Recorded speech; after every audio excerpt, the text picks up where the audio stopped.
Alrighty, it's time for another edition of Science Sunday. Of course, joined by Aoife Ryle of the Connecticut Science Center. Good morning. Good morning. And of course, we're physically distanced. We're wearing our masks. We're on the plaza, right in front of the beautiful, iconic structure that helps define our capital city. Yeah. So you've been doing all sorts of outdoor science ideas or concepts because a lot of people are wanting to spend time outdoors. You guys have a great blog that have really been highlighting all of this, but you've got another one for us today. Yes. Yeah. There's always more science to do at home, right? So today I wanted to help you build straw rockets because who doesn't love building rockets? Right. Exactly. So maybe we'll do it in a safer way. Sure. We're just going to use air to propel our rockets, but even with that, you can still learn and look at stabilizing your rocket or reducing friction and things like that. So still a lot of science. So we have a big model here. This is maybe not something everybody could build at home, but I think it's kind of cool. Yeah. So the way it works, we have a straw here, and now we need to seal off the top, right? We can't just have air passing through. So I use some modeling clay. That also gives it a little bit of weight at the top, which is good. And then in order to launch it, we're gonna pick up this big, almost piston here, and I'm gonna drop it. And that's gonna force all this air through, up behind the straw, and hopefully launch it really far. You wanna see how it works? Let's do it. All right, so ready? 3, 2, 1. That was a success. I know, so that easily cleared our lamppost there.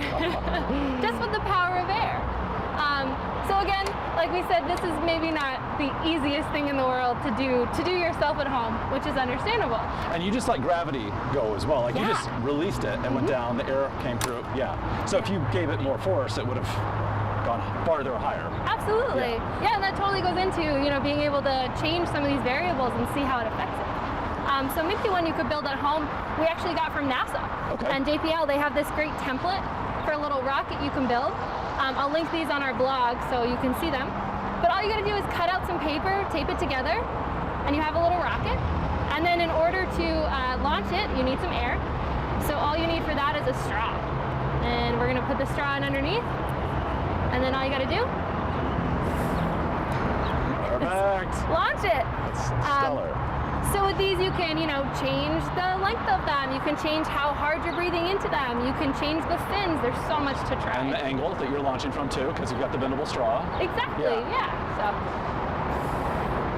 Good stuff. All right, stuff you can do at home. And again, the blog is on the Science Center's webpage. Yes, you can find it at ctsciencecenter.org/science at home for this and more fun science things to do. All right, good stuff. And we should also point out, you guys are open. Yes, finally. Yeah, so open 10 to 5. So come check out the Science Center again in the middle of downtown Hartford. All right, Aoife, thank you so much. And of course, we'll see you next weekend for another edition of Science Sunday.